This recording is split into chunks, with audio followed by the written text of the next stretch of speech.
This is Cody McLean from the Mindhack podcast, a place where we explore the routines, mindset, and experiences of successful people in their field, whatever that field may be. Today, we are primarily looking at addiction, but also self-limiting beliefs. These are things I myself and many others have suffered from at one point or another. It starts as the story we tell ourselves, but quickly turns into a pattern of self-destructive behavior. My guest today is Michael G. Dash, who is recognized in Utah Business Magazine's 40 Under 40 and self-identifies as an entrepreneur, recovering addict, author, and marathon runner. Michael has had to overcome several drug addictions throughout his life and recently published his book, Chasing the High. In this interview, we detail over Michael's story, what led him down this path to addiction, as well as the moment he decided to make a 360. From discovering flow to establishing positive habits and positive affirmations in meditation, Michael has now dedicated his life to helping others overcome their addictions and live to their truest potential. So without further ado, here is Michael Dash.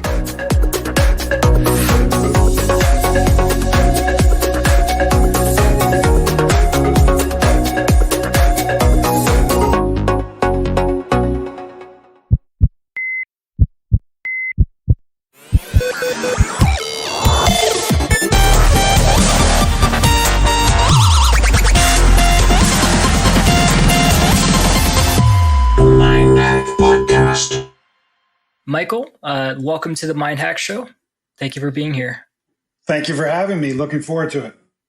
Now, we met, I don't know if we've met yet, but we are part of the YEC, the Young Entrepreneur Council, and I've seen your name being bounced around by a few other members for a while now. I'm wondering if you can tell us in the audience exactly what you do and why you're here with us today. Sure, absolutely. And yes, we do know each other through the YEC organization. I joined that organization, I guess 5 or 6 years ago.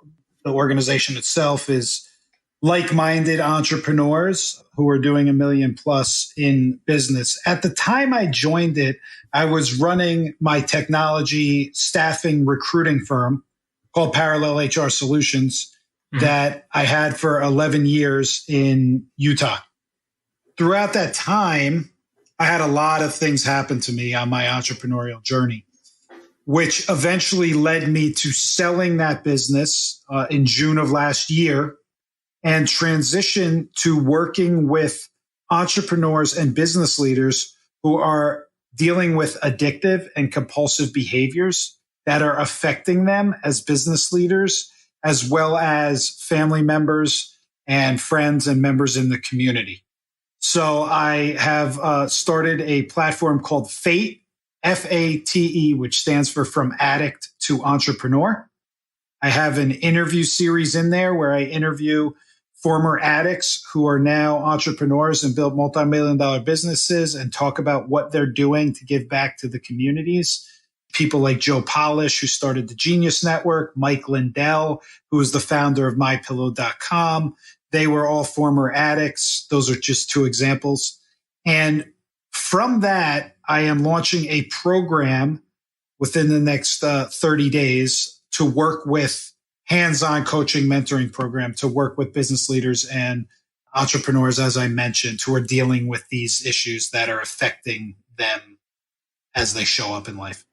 And so I assume you had this affect you personally in order for you to start this journey about addiction, especially in regards to entrepreneurship. Can you tell me about that? Absolutely. I am a very addictive person, and it started early in my life. At the age of 11, I made my first bet through my uncle at Thanksgiving. And I was enamored with him watching the TV as everybody was congregating in the rest of the house. And he was just staring at the TV watching football games. And I went over to him. I remember this clear as day. And he pulled this little card out of his pocket, and it had all the games with the point spreads on it. And he told me if I got $10 from my parents and I circled 4 games and got them correct, that I would win $100. And The worst thing that ever could have happened to me was actually I borrowed the $10 and I won. And so from an early age, I was hooked into gambling. I had a 20-year gambling addiction, which transferred over to drugs when I was in New York City working, building my staffing portfolio, cocaine specifically in New York. And once I quit that and moved to Utah and started Parallel HR, I became introduced to Adderall, which I was very addicted to every single day. It fueled me. And I've seen a lot of other entrepreneurs who are taking Adderall, who are addicted to Adderall, but also addicted to a lot of other substances. So they can either maximize their performance at work, but the downside is it really affects how you treat other people, how you treat yourself, and how you act as a leader. And that's what it did to me. And it fueled a lot of emotional decisions. And if you want to run a successful business and be successful in life, like communicating with people, making emotional decisions is not a great way to go. Yeah, that goes very close to home. In fact, I've been prescribed stimulants myself, and I can definitely see how it can be so addicting because you end up using it every day to the point where you take it and then you wait for it to kick in. So you don't even start working yet. And you get into this mindset where in order to work and be productive, you need that drug. And that's a very negative, obviously a very bad habit to get into of telling yourself that story. Did you experience anything like that? And also I'm curious, do you think that there's some trauma or some other negative self-beliefs that caused you to start doing this? So great questions. The first question is absolutely. I remember a time when I walked into my office and I would keep my Adderall in my front drawer of my desk. And I opened the drawer and there was no Adderall left. And my heart started beating fast. And I immediately called my doctor. And of course, they weren't in the office yet. I left a voice message. They didn't answer it. It was about 1:00. I got in my car and drove 20 minutes to the doctor's office. I waited in line for them to see me, and they told me the doctor was booked for 3 days straight. That day was actually the day that I had some self-recognition, because as I got back to the car, like in this panic, like thinking, oh my God, 3 days without Adderall, like I'm not going to be able to do anything. I won't be able to function. And it was at that moment that I took a deep breath and I realized there was nothing I could do about it. And I was acting completely irrationally. And then my self-recognition kicked in at that point, and I realized I had a problem. I was actually addicted to Adderall. If you're behaving like that, it's a good sign. And, that's when I started taking it serious and decided like I need to root this out of my life. And I did. And it was a challenge. Don't get me wrong. Like I definitely drink a lot more coffee now than I did before when I was taking Adderall. But what I noticed is the days I wasn't taking it, I was mentoring my employees. I was communicating with my employees at a much calmer, thought-provoking place and leading from a place of empathy and what can I teach them from this question and experience versus what did you do wrong and why did you do it wrong? Right. And that's how I used to approach them when I was on Adderall. It was more of a place of like anger and bitterness than a place of growth and empathy, if that makes sense. No, it does. I can totally relate where you end up wanting to be productive in your own right without the same regard for the people around you. And you end up considering that a phone call or a meeting, in some ways, it's a waste of time, or at least that's how I felt in some ways when I was taking it. And it just always comes down to, I have to be productive. I have to work. And it was always this repeated cycle, and you can easily get trapped in that. And I know many other entrepreneurs who still take Adderall too, because they feel like they need it in order to function. And I think it comes back to us having the society that really idolizes this ideology of being productive. And that is in itself problematic. Exactly. And how they define production. And most of the time, the way that we define in our head production is task oriented. But majority of the times when you dig into the tasks that you're actually completing, they're actually not in efforts to your larger goal. They're Right. just more of like hitting a checklist, but it's not really advancing what your larger goals are in the business and in life. That's what I found, at least, especially with the Adderall, and you summed it up perfectly. Yeah, and we have this hustle culture where it's all about hustling and got to be productive and got to make money. But then you end up looking back at your 70, 80-hour work week, and then you ask yourself, what did I get done? And you can't really explain it. You can't really say what you got done because we end up finding a way to remain busy without actually accomplishing any real work.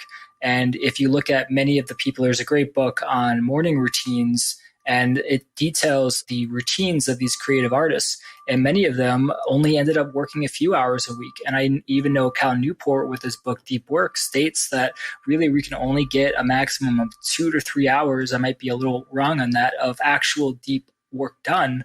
And beyond that, we're just working on emails and administrative stuff that doesn't actually contribute to our larger end goal. Yeah, 100%. And Hal Elrod wrote a book on morning routines. And I don't know if that was the book you were referencing earlier, but that addresses a lot of what you mentioned as well. And, I found when I wasn't taking that Adderall, and it could be Ritalin for somebody, it could be 100 different things. But when I wasn't taking it, I was really doing a lot more thought on what am I spending my time on and what effect is it having, versus getting in that taskmaster mindset of just banging out emails or replying to people or like going through the checklist routine. But what it comes down to is we start telling ourselves this story. And once you start telling yourself that story, then it becomes ingrained in you as fact, and that you can't function without something, that you need this because you've repeated over and over and over with negative self-talk, and now you completely believe it. And there's like no other way for you to act than to go down this route, because it's the only way you know. And you shut off the curiosity of trying to implement other things in your life, like meditation, like just getting out in nature every day and just feeling free and opening your mindset and listening to positive podcasts and saying affirmations and all of those things I didn't have in my life when I was taking this drug, because I convinced myself that this is the only way to go if I want to get ahead. Right. And so what were you trying to achieve when you were taking those substances? What was your larger end goal? Were you just trying to make more money? Did you feel like you had a fear that you were running away from? Yes. I would say yes to both. So the majority of my life, every decision I made was based on money. And it was based on a cost benefit analysis I made in my head of, okay, if I choose A versus B, will it make me more money? And if it didn't, then I would choose B. And that is how I ran my life for the majority of my life. And it didn't bring me anywhere except to misery. Money does not equal happiness, because I had a lot of it. And then I got involved in a 6-year legal battle with my ex-business partner, which was completely fueled by emotions, the majority of it. I bought my business partner out 5.5 years into our business. We were doing 5.5 million in revenue. So we were, pretty successful. We're doing about $1 million a year and growing at a pretty good clip. And we just butted heads about the direction of the company. So I ended up buying her out. I felt she violated the agreement that we had in place, and I held back one of the remaining payments I owed her, and telling her I was doing an investigation, and she sued me. And that started a 6-year lawsuit. And I would tell people over the years, and it controlled my life. It made me completely miserable. I was an angry person, and I didn't treat other people as I should. So I had the lawsuit, and then I was taking Adderall every day. So if you can imagine the highest level of emotional turmoil that you could have, I had it, and it was all self-created. Like, I'm not asking for people to feel bad for me. I did it to myself, and I fueled it with this Adderall. Do you feel like the Adderall affected your reasons for going in this lawsuit? Do you feel like you could have resolved it if you weren't taking the Adderall? 100%. 100%. Because Adderall, it fuels you emotionally. I mean, it has a physical effect on you, but it also has an emotional effect on you. And my emotions were raised. My heart rate would automatically be raised by the Adderall itself. But I had a very negative experience with my lawyers that fueled the negativity in me. Then that would transfer into how I operated in my office, into a correcting type of mentality where I'm always correcting my employees versus mentoring and leading my employees, which I wasn't doing when I was involved in all of this. So I think it definitely fueled things. And if I wasn't on it, I would have been able to think about things from a more level-minded place and make better decisions and realize. And how I ended up settling this lawsuit is I just started asking myself, when I'm dead, when my life is over, nobody is going to care if I won or lost this lawsuit. And I needed to check my ego and recognize that I was put on this earth, to affect other things and to positively impact other people. And this was not doing it. And that I need to be healthier for myself, that I'm driving myself absolutely crazy. And if you can't take care of yourself and love yourself and be healthy, then how are you going to show up for others? Right. And that's really what it came down to. And so I want to get back to that time when you realized that you had this irrational addiction and what that moment was like for you, and then what that journey was to get off of Adderall. How was that? So because I had had an addictive past and I went through the Gamblers Anonymous program, and I'm releasing my book called Chasing the High, which we'll touch on later, but I'm releasing that June 11th. And that's the week where I celebrate 14 years free of gambling. Congratulations. Thank you. So because I went through that program, I knew, and I worked the steps multiple times, I had that in my favor of understanding what it took to go through a program like that. That's not the end all be all. There's parts of the program I like. There's parts that don't resonate as much with me, but you take what works for you. Everything doesn't have to work for you, but you take the parts that work for you, you incorporate it in your life. So because I knew I had that as a background, and because I had stopped gambling, but also stopped cocaine, which I had an 8-year cocaine addiction, doing it every weekend when I was in New York City, I understood, how to get through these things. So what I would have a lot of is what I called reactionary guilt. And I talk about this a lot, but reactionary guilt is when you react to a situation or person in an ill-advised manner and within 5 minutes feel guilty about it. And then spend the next hour to 2 hours, at least for me, thinking about, all right, I need to go apologize to this person and make it right. And it was just a cycle of I would have reactionary guilt because how I responded to people, because of the high state of emotion I was in because of what the Adderall was doing to me. And there became a day where this happened to somebody one of my, best employees that had been with me for 11 years from like the first employee I hired.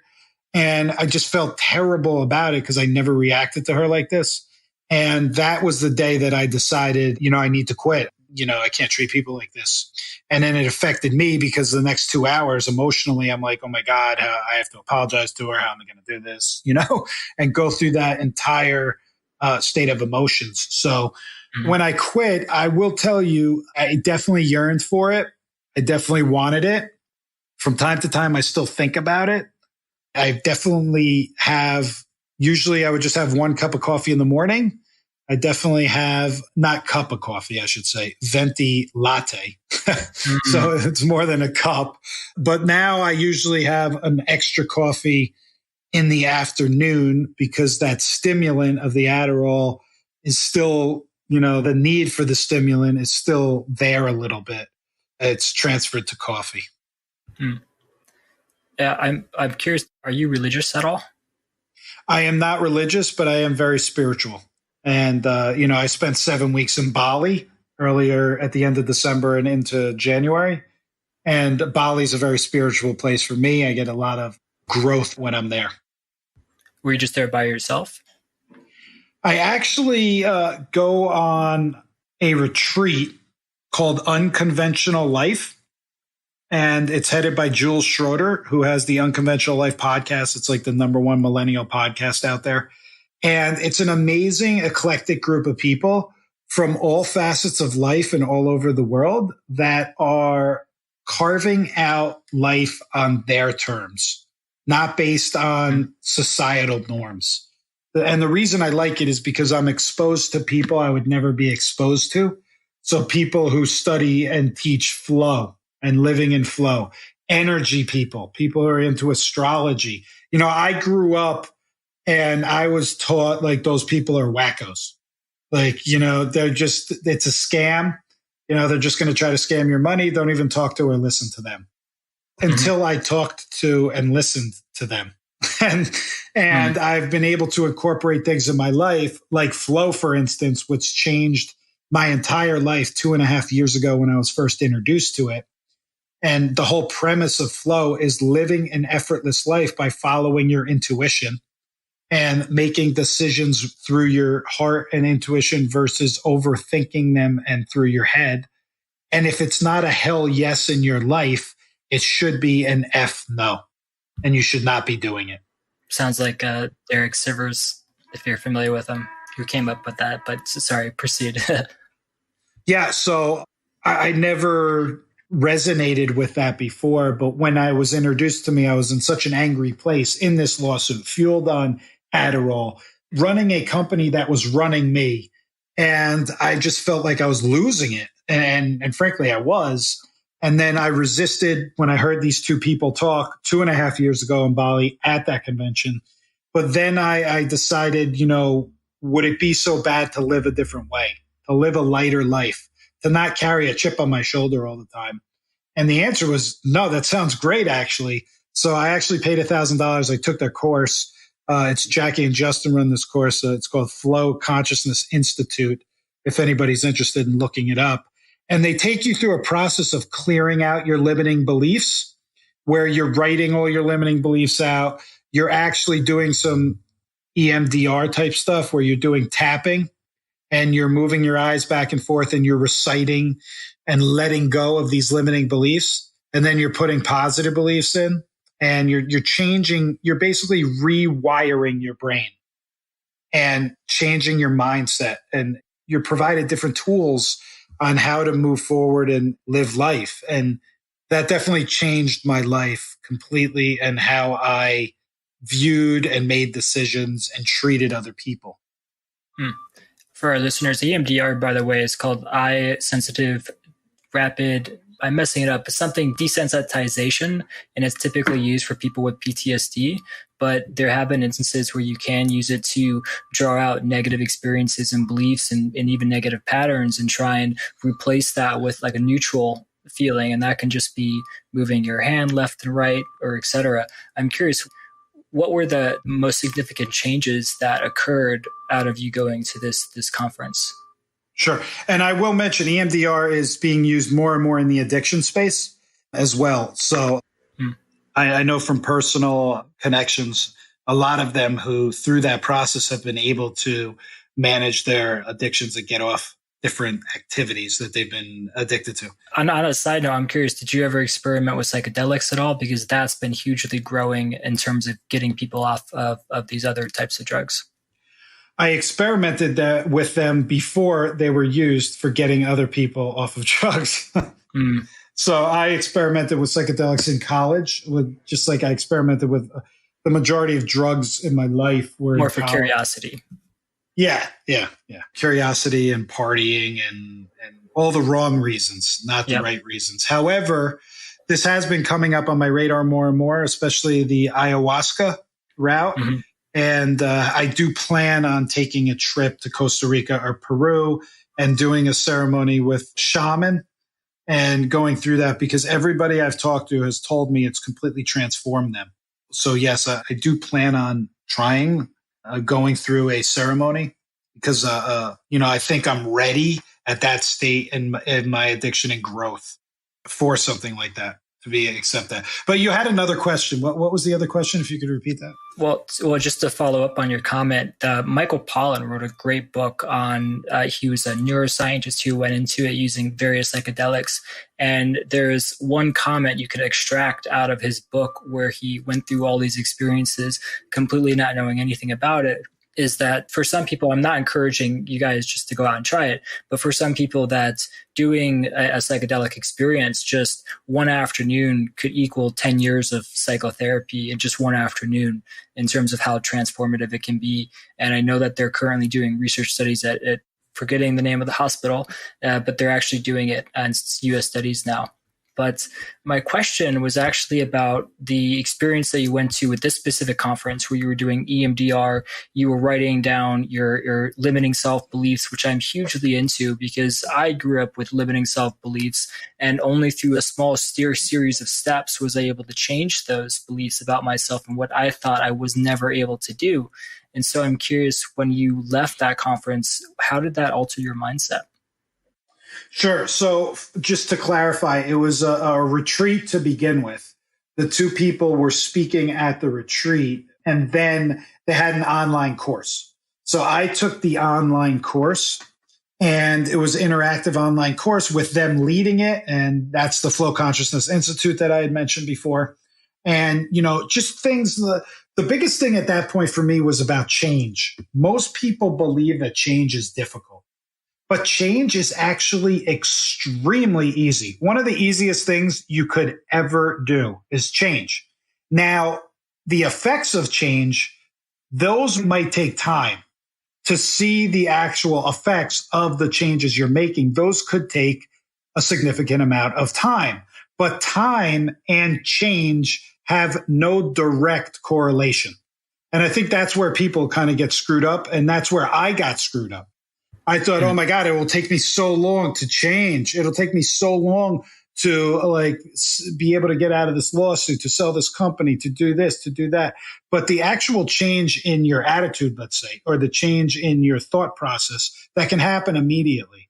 So for me, it did. And the change itself, it did. I wanted to sell the company. I wanted to get out of the company. I wanted to get out of the lawsuit. Now that did take time, but it started with the change in my attitude and my perspective from thinking I can't sell the company because I have the lawsuit, and I can't get out of the lawsuit because I've already spent $500,000 on it. And, I can't just get rid of it now. I mean, I can't.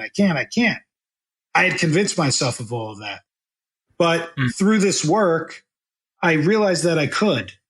And it all started with changing my attitude, changing my beliefs, and working the process.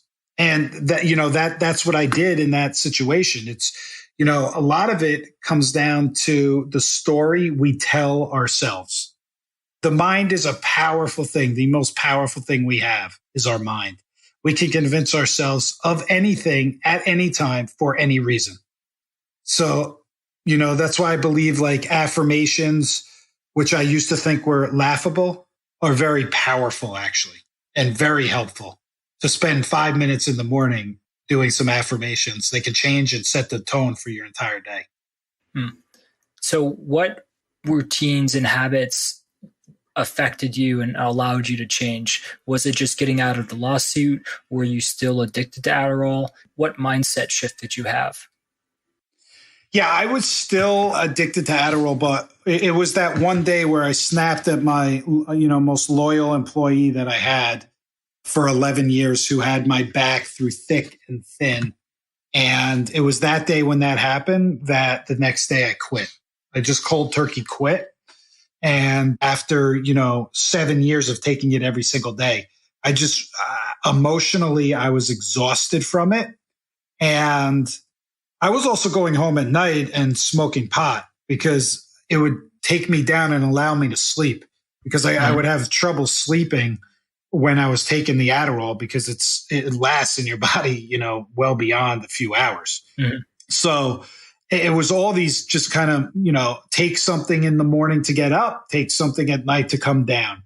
It was how I treated other people, how I treated myself, and then the realization of what I was doing to my body that just, got me to just say, hey, I don't want to do this anymore. And I just stopped. So can you describe where you are today? Yeah, absolutely. I'm in a great place. I just, so I haven't taken the Adderall in a year. I haven't done, obviously I haven't gambled for 14 years. Cocaine, it's been 10 years off of that.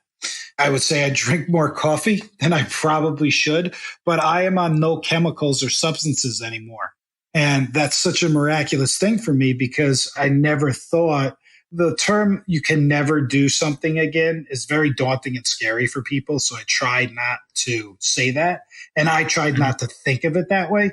But my life is so much better without it because I feel in control, so much more in control of my emotions and of my actions. I would say today I'm in a much better spot. I do drink a bunch of coffee. But besides that, I feel healthier and freer and much more, I guess the best word is present. I feel much more present with people, present with myself, and just present. So I'd like to go into about having a balance in our lives, but you mentioned the lawsuit a few times, and we don't have to dig into the nitty-gritty about it, but I'm interested in knowing how you viewed yourself, say, during the lawsuit and then after the lawsuit, whether you thought when you were doing the lawsuit, did you think that she was screwing you over, or do you think you were trying to screw her over? And did you have any shift in that perspective in terms of being the persecutor or the victim before and after the lawsuit? Oh, no. The entire time I thought she was screwing me over 150%. We signed an agreement. There's a big story behind it. We signed an agreement, though, and she violated that agreement. I felt firmly on that. My legal team did. It was like clear as day for me. And then the business started going down after I had paid her $1 million. And it was definitely impacted by her actions, in my opinion and thought process. I felt that from day one. I felt that from the day I ended it. But as the years transpired and went by, it didn't mean anything. Whether I was right or she was right, it doesn't matter. Like, I was doing it because I was vengeful, because I had paid a lot of money for the company that I felt like I built more than her, although she had a significant part in building it. Don't get me wrong. Without her, we wouldn't have been as successful. So I'm definitely aware of that. And I just felt though she was screwing me over because she took this check from me and then did things that we agreed she wouldn't do. So I was fueled by anger and rage the entire time and felt like I was the victim. Absolutely played the victim, felt the victim. I love the victim role. I, talked about it all the time. And it wasn't until I went to Bali, and even when not the first time I went to Bali, but after a year had passed, because I went 2.5 years ago, and then I went back at the end of last year. But after I went the first time, about a year later, after working through that flow program, it started to seep into me that, who cares? That's what it came down to. Like, who cares if I win or lose? And we went to trial and everything. But even after trial, technically I won a trial, but even after trial, the attorneys could not agree on the legal fees. So it went on and on and on and on after trial. And she was threatening an appeal. And that's when I said, I just have to settle this thing. I cannot have this in my life. I wanted to sell the company. I wanted this out of my life. And again, I repeated that same saying of, when you're dead, is anybody going to care if you won or lost this lawsuit? No, nobody will even remember. Nobody cares. You're the only one that cares. And you care for all the wrong reasons. And that's when I just swallowed my pride. I finally was able to check my ego. And ever since then, I've completely changed how I lead. and what I want to do with my life. And that's leading from a place of empathy and helping others who were stuck in the mindset that I was stuck in for so many years, being led by their ego and having a short-sighted thought process, not looking kind of at the big picture. And, that's why I wrote the book, Chasing the High. It reminds me of this strategy I've read in a few books called the 10-10-10 strategy, where the issue that you're facing that brings up anxiety or dread or frustration or anger, you ask yourself, is this going to matter, say, 10 minutes from now, 10 days from now, 10 months from now, 10 years from now? And if it doesn't, then in some ways it allows you to classify or label that problem to realize it's not as big of a deal as your mind is currently making it out to seem. I love that. I'm going to look that up as soon as we're done with this interview. And so when it comes to when you were taking the Adderall, you were all about work, right? It was making as much money as possible, being productive. And now I assume you have a more balanced life. I'm curious, can you talk about that and the life that you were living, how unhealthy it was, and the difference in terms of how you live today and what you value? Sure. I think a lot of that comes through personal growth and, exposing yourself to other ways that people are living and that people are healing and that people are fulfilling themselves. And so I talk a lot about the power of curiosity. I think we lose curiosity. I mean, when we're born in this world, we are as curious as can be. As little kids, we grab everything. We put everything in our mouths. We touch everything. We're curious about everything because we're learning. And as we grow and we become adults, our curiosity starts to fade. And a lot of people haven't tapped into that curiosity for years. I think tapping into that curiosity taps into growth. And for me, it was a major thing in my life of exposing myself to different groups of people and different practices that I previously had strong opinions on, even though I knew nothing about them. And it goes back to talking about flow and energy and meditation and things like that I thought were ridiculous previously for no other reason except that the people seemed a little different than I was who did those things. A little like I couldn't relate to them. They're not from back east. They didn't work in New York City. They didn't do the hustle. They didn't do the grind. They didn't, wear the suits and the this and the that. Like completely nonsense that I convinced myself of. But when I tapped into that curiosity and I went to that retreat in Bali and I was exposed to this flow practice and I followed the curiosity to start and take their course. And I started practicing. And then I was able to start manifesting things in my life. And then at the end of the day, I said, I don't care what anybody else thinks. I care about what's healthiest for me. And so I adopted some of those principles. So for me now, the first thing is I have to love myself. And for so long, I hated myself. And you have to celebrate yourself.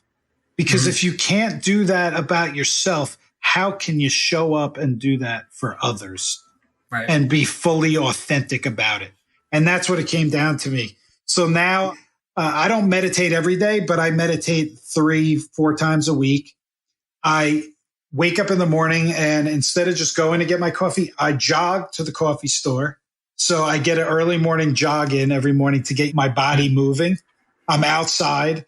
So I'll run to the coffee store. It's a mile away. I'll have my coffee and I'll run back. So I've already gotten that out of the way in the morning.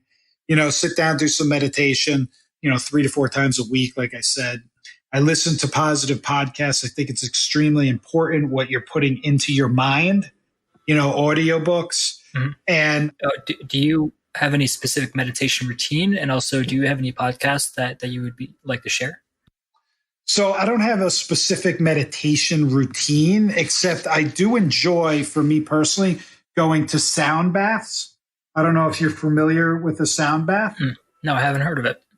So a sound bath is a form of meditation where there's a leader who has bowls usually surrounding them and other devices that make noise and kind of take you through this hour meditation through sound.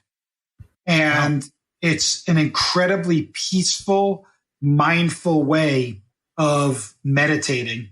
and totally relaxing the nervous system, relaxing yourself. And I love them. So there's a place in LA I go to in Venice called Ceremony Meditation. But they're in a lot of cities. When I was in Utah, there was a place I had found that has them in Utah. So if they have them in Utah, I'm sure they have them where the listeners are living. I would highly suggest that. One of my favorite podcasts is Lewis Howes has a podcast called The School of Greatness, where he interviews other great leaders in a variety of different industries and talks about their story, what they've overcome, and different tips to take with you. But there's so many out there. But I specifically am a fan of that because it gives an eclectic, diverse group of different people who've overcome different things. And it really inspires when you think about what your problems are. And then you listen to somebody who lost their legs, for instance, a woman named Amy Purdy, who's very inspiring. She lost her legs at like the age of like 15 from just what started as the flu and then just deteriorated into a serious illness. And she was a big snowboarder. And she developed she wanted prosthetics so she could snowboard again. And all the manufacturers said they don't exist. You can't move the prosthetics on the ankle areas, which is where you would need to, flex on the snowboard. So she developed her own. And they loved them, and she used them, and she became the first American Paralympian to medal in the Paralympics. And so that's just like such an amazing, inspiring story that, it's stories like that inspire me and tips I can take from them that, whenever I'm feeling down on myself, I listen to something like that, and that quickly changes. And it puts things into perspective. Completely, 100%. So can you tell me where you are today? I know that you do a little bit of volunteer work on the side. You're a member of the Leukemia Lymphoma Society's team in training fundraising group. And I know that you climb Mount Kilimanjaro. Can you talk about some of these experiences? Sure. So I have been a member of Leukemia Lymphoma Society for over about 15 years. I actually started with them by running marathons. I ran 4 marathons with a group called Team in Training. So they help you train for the marathons and you raise money for leukemia lymphoma, and then they get you free entry into the marathon. And so I ran New York City Marathon, Salt Lake City, Vancouver, Canada, and Anchorage, Alaska. And then years later, they had an event called their Man Woman of the Year event. This was in 2016 in Utah. They called me up and they're like, congratulations, you've been nominated for the Man Woman of the Year. And I was like, oh, this is awesome, getting an award for something. And they're like, we need you to do a 10-week fundraising blitz for us and enter this competition with 8 other, leaders that are going to be doing the same. And I was like, oh, that sounds like a lot of work. But after I thought about it and I met the 2 kids who had leukemia who were 5 and 4 years old, and, I recognized that, all right, this is something I want to do. Through those efforts in 10 weeks, I was able to raise $75,000 for LLS. It was a massive undertaking. It was very rewarding, though. I didn't win. I came in second. There's a gentleman who raised $85K, and I'm glad he won because he actually had Hodgkin's earlier in his life. So he deserved to win. So that was a big event that I devoted time to in my life. And then lastly, again, through LLS, they were doing a campaign called Climb for a Cure, where again, you would raise money for LLS and then you would get to experience climbing Mount Kilimanjaro. And that was one of the most amazing experiences of my life. And I enjoy doing like these epic physical things and giving back to a cause. It's like a double win for me.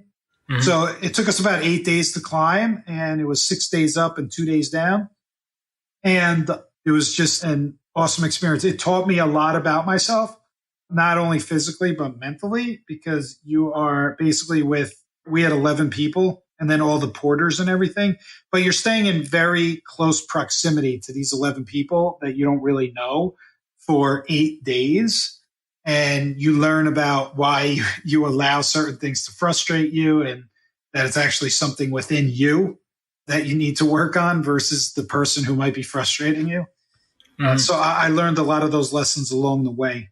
And I was very happy that I captured an amazing picture when I was on the top of Mount Kilimanjaro looking out, and there was a ray of sunlight beaming down. And I was able to capture that and use that for the photo for my book coming out called Chasing the High. Nice. We all desire to leave a legacy or to help others in some way. And I think the founder of Positive Psychology, I was reading his book, forgetting the name, he mentioned that if you ever run into a depressed person, the best piece of advice that will instantly make them happier is to go volunteer. Because when you're helping others and using your time, money, and resources to help others, that gives you that feeling that you feel good because you're doing something and you're creating meaning for yourself. And I think that is a great way of finding that out in yourself, is to just start volunteering and start doing, and you'll find that it brings you happiness no matter how much time that you're devoting to it. It's a great thing. And I'm glad you found that. I couldn't agree with you more. Not only does it bring you happiness, it brings you perspective. And I think more than anything, people don't have perspective. And when they complain about certain things, they have no perspective on the reality of how lucky they really are to live in the United States of America and to be able to have the resources that we have available to us. You go travel across the world and you will learn very quickly about perspective. And that's why I think traveling is another thing on top of volunteering that can completely change your outlook on life. Right. And so we're reaching the end of our episode here. And I'm curious, do you have anything that you'd like to leave the audience with? I know that you have your book coming out soon. And just overall, how would somebody deal with addiction? What would be the first steps you'd recommend? Yeah, so just as far as the book, I would say, please get the book. I think it could be very valuable. It's called Chasing the High, and you can get it on chasingthehighbook.com. And it comes out June 11th.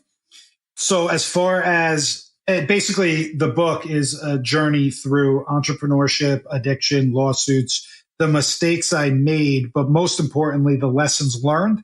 And I think it leaves concrete things that can be implemented into your lives. Transitioning to addiction. And the first step is always recognition, having that self-recognition. For me, it was driving to the doctor's office, trying to get an appointment and get an Adderall prescription when I didn't have an appointment scheduled, and just being completely out of control.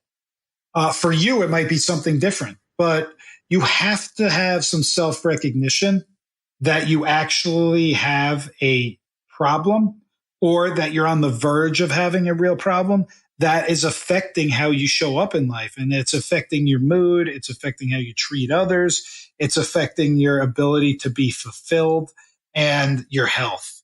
And once you have that, then you can take the next step. The next step for me is curiosity. The program I'm building for Fate has 4 basic steps. It's recognition, curiosity, action, and connection. And if you can work through those 4 steps, then you can find a much healthier way and healthier activities to be spending your time focused on when you need a break from whatever it is you're doing. And you will live a much more balanced and fulfilled life. Michael Dash, everybody, get his book, Chasing the High, coming out June 2019. Thanks for being here with us, Michael. Thank you. Hey guys, this is Cody again. I hope you enjoyed that episode of Mind Hack, and if you're interested in getting more Mind Hack-worthy stuff straight to your inbox, then you might consider signing up for my weekly newsletter. It often contains links to new episodes, blog posts, and other interesting finds I found on the interweb in the past week. It pretty much focuses around productivity and efficiency. So if that's your thing, then be sure to visit my website at codymclain.com. That's MCLAIN.com to sign up. Also, if there are any interesting websites, companies, books, blog posts, quotes, or anything else that was mentioned in this episode, you can find it all and more by visiting the official website for the Mindhack Show at mindhack.com. And as always, if you have any feedback, good or bad, I want to hear it. Send me a tweet, email, or what have you on either of my websites, as my goal with this show is to give you the maximum value in the shortest amount of time. That's all for now, guys. Thanks again for listening, and I'll catch you guys again soon.